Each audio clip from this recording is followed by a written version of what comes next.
Today's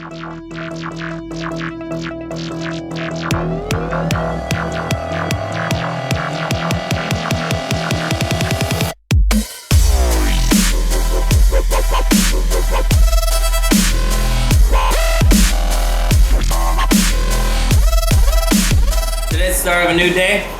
I'm gonna fab in these bearclaw latches today and finish reinforcing this door. It's gonna be a long process. Got a couple energy drinks today and we'll see what happens.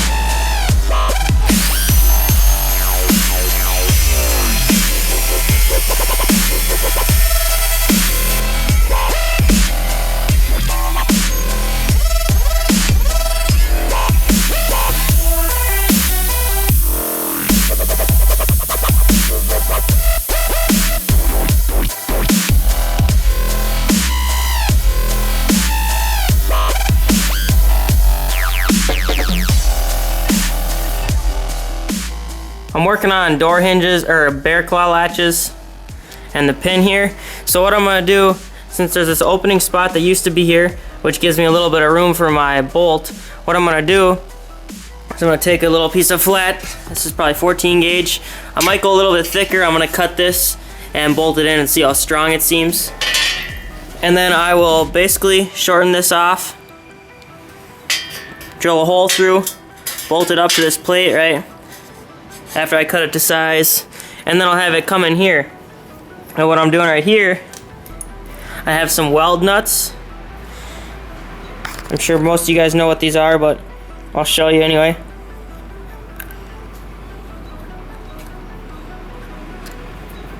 Okay, so I just unscrewed that. Basically all this is, it's a threaded little insert, and I drilled a hole for this to slip into. Countersunk the edges a little bit, you can see, and that gives me a threaded source so I can screw my plate in.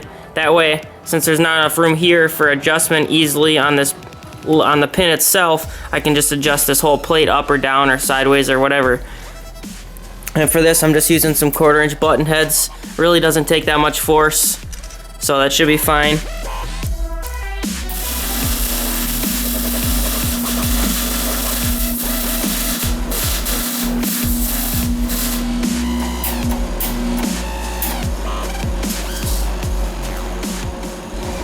There goes 50 pounds. I have those little weld nuts welded in, and notice how I left the bolts in there till it cools off. So now I'm gonna measure approximately from outside to outside here. You see it's about 4 inches high, and then almost 2 inches wide. But if you wanna have adjustment this way and not have it sticking out past the edges, you're gonna have to cut off a little bit extra. So I'm gonna say 1 3/4 inches. So that way I have about 1/8 of an inch of movement on each way before it sticks out this way especially. So 4 by 1 3/4. See what this measures. 3 1/2, so perfectly split in half. And 4, easy enough. So all I'm gonna do is take my dial caliper, set it to 1 3/4. Okay, easy enough. Now you can see that edge there isn't perfect, so what I'll do is I'll straighten this edge and then I'll mark my 4 inches with this. Now that I have these pins mounted, what I'm doing here is I took my bearclaw latch assembly, you can see it's just loose, and I put it on here and snapped it. And then if you look between here, you might not be able to tell because the lighting's bad, but if you look between this plate here and the surface of this, there's about a 3/16 inch gap. So what I'm doing is I'm just gonna cut out a piece of 6x2 3/16 plate, and that'll be my mounting surface, so I can thread that 3/16 plate for these 1/4 inch bolt holes. Okay, and then that'll weld onto here. Now 3/16 is overkill for this, but because it's a 3/16 space right here, that's what it happened to be, so I'm just gonna use a 3/16 plate to mount it. So I magneted this plate onto the door and then closed the door, and that is where the center of the door pin touched. So now I'm gonna take this, I'm gonna set it flat with the edge, center it approximately, and then I just kind of transferred what I have to cut out It can be a little bit bigger than this, as long as you can still mount all your bolts to it. It's going to be plenty strong. And that'll give you your area for your pin to come in and out, obviously. So here's my bracket. It's ugly right now, but this is just getting it to fit. So what I did here was I mounted this. I drilled the first hole, approximately where I needed it. And then I tapped it with the 5/16 tap. This is a 5/16 bolt. Fits in there nice. So I tapped it, okay? And then I was able to mount this onto here. Start the bolt, right? And then you can line it up and you can center punch in the center of this hole, or you can measure however you want to do it. And a little trick here, a little secret. I guess not really a tip or a secret, but that's how you do it. So this is the 5/16 18 tap. So that's 5/16 coarse thread. And what we have inside our little tap cabinet here, we have this decimal equivalence chart. And if you look, you can see right there, it says tap sizes. You follow it down until you find 5/16 18, which is right there, 5/16 18. You follow that over. 2570 is the decimal equivalent. So that's the size drill bit that you want to use. Typically, I like to go a tad bit under this, so I'm just going to go with the 1/4 inch drill bit. That way, the tap is making up for that extra 7/1000 of an inch. Okay, because it's always better to have it small and then go bigger if you really have to. Okay, so now I'll drill that, tap it, mount this up, magnet it to the car where it's supposed to be, and then keep trying it and keep adjusting until it works. And then weld it in. Pretty easy, I guess. So, oh, actually, before I weld it in, I'll make it look nicer, just because this kind of looks stupid. But it works.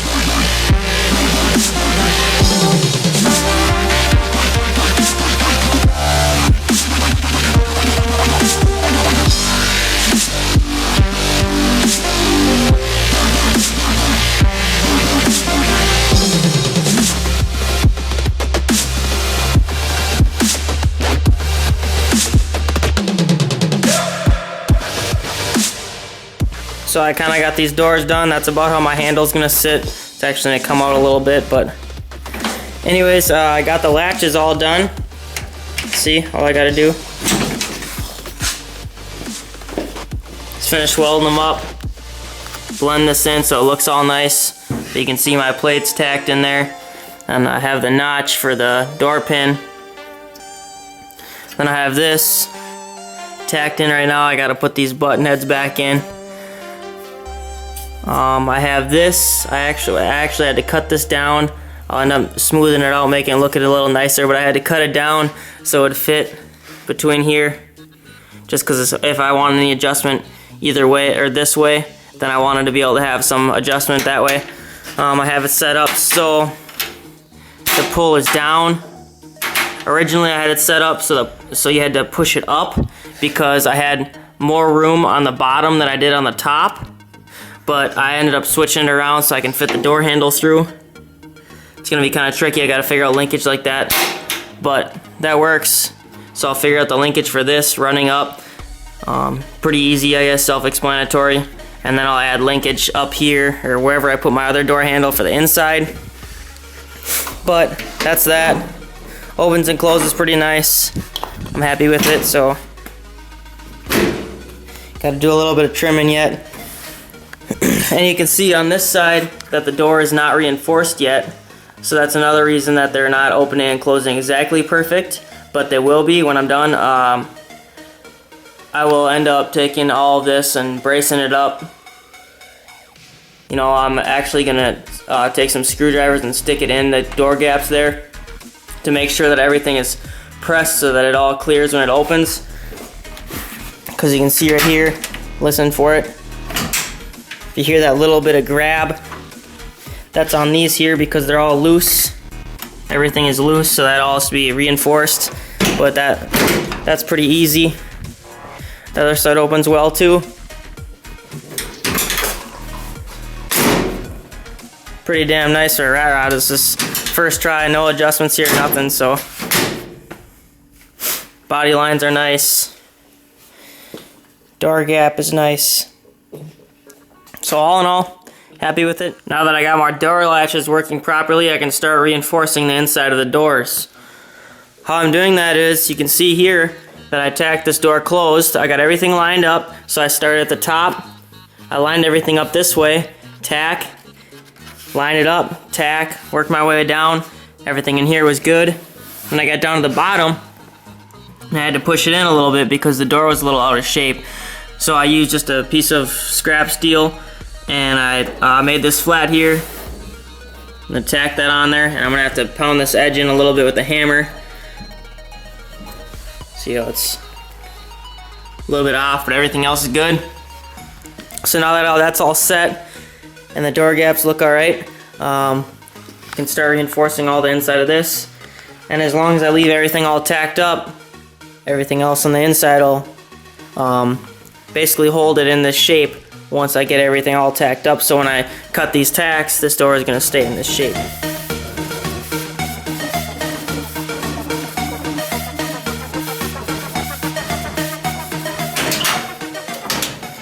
Door number 1 here is reinforced and stiffened or whatever. Basically what I did, like I said, was I welded this door on exactly how I wanted it, and then I went ahead and started cutting and measuring and cutting out my cross member brace things here. So basically these are just little sheet metal, like a little sheet metal angle iron. This here is a channel. Actually this one's a channel too, so is this one I guess. But this one's here is just an angle iron. So basically all it is it's just kind of skip welded, tack welded onto the body, onto this little bracket here. You can kind of see how I did it. Every 6 inches or so I got some tacks. And then right here I just cut this angle iron in one spot and pie cut it to get it a little bit of an angle. And then that holds the center of the door steady here so it's not flopping. If this was a really nice painted car, you would want to have a big patch where this is welded on so that it's spread out over a big area so that's not Bondo cracking. Because a nice car, you Bondo the whole car. You can see in here, I just did a pie cut, slit, slit, slit, slit, and then bent it to the shape of the door. And then I tacked it all back together. Now it's nice and strong. Opens and closes perfect. I mean, look at that. See if I can one finger it. One finger. That's perfect. And on this other side here, I'm in the process of getting it all lined up. So I have the door tacked on, and then on this side, you can see there's a screwdriver kind of shoved in the gap there. That's just to try and keep that little gap from getting too tight when I'm welding on it. I'm gonna have to reinforce that with sheet metal also. But you can see down here, took more of this blue stuff because I found out it had almost the same radius as the door, which is kind of funny. So I took that, and I got that tacked in the corners. You can see deep in that corner. And this one here, obviously. And it goes all the way up to the plate for the bearclaw latch. Tacks to that. And then it's in each corner it's welded. And then I got that bottom bar across, la-di-da-di-da. So basically all I gotta do now is add another cross like this, just like I did on this side, so that it gives it lateral reinforcement. I think that's lateral. Whatever. If you guys got any questions about setting your door up, feel free to comment. As always, every Wednesday, 5 p.m. Central Standard Time, I'll be posting another build video of this. And thanks for watching, guys. Subscribe! So what I'm doing next is I pulled out this rear end.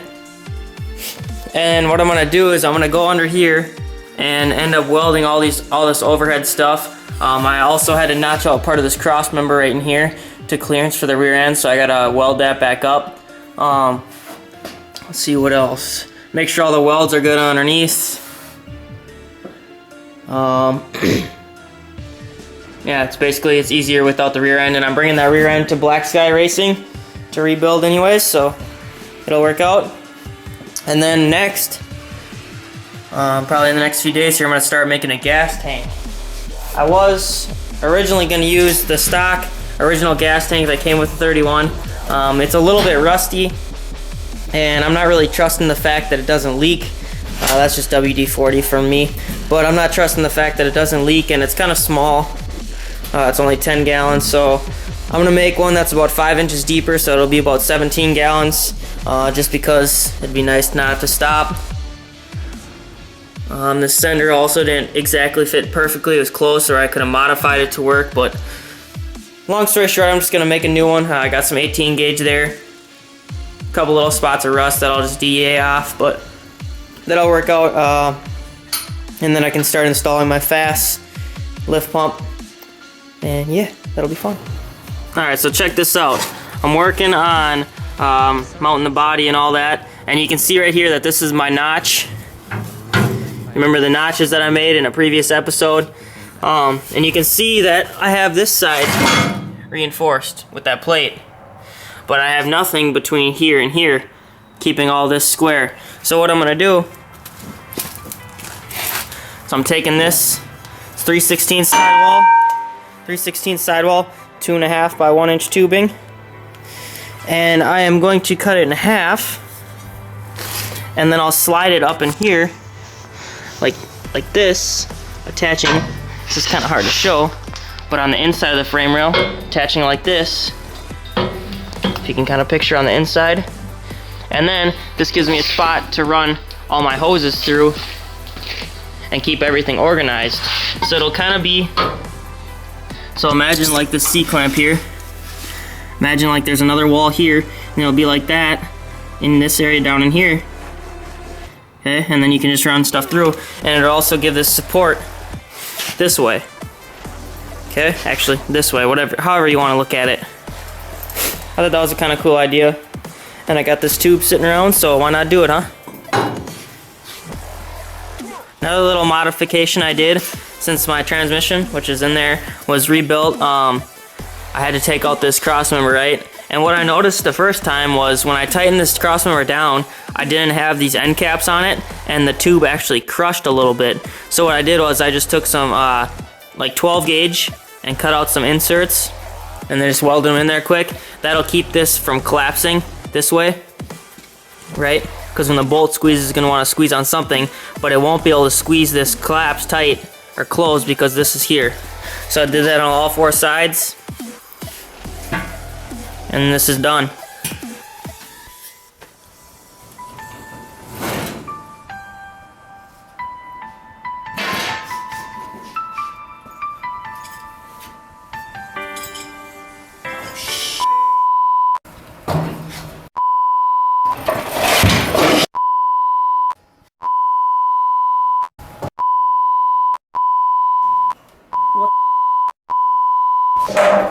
Durkadur.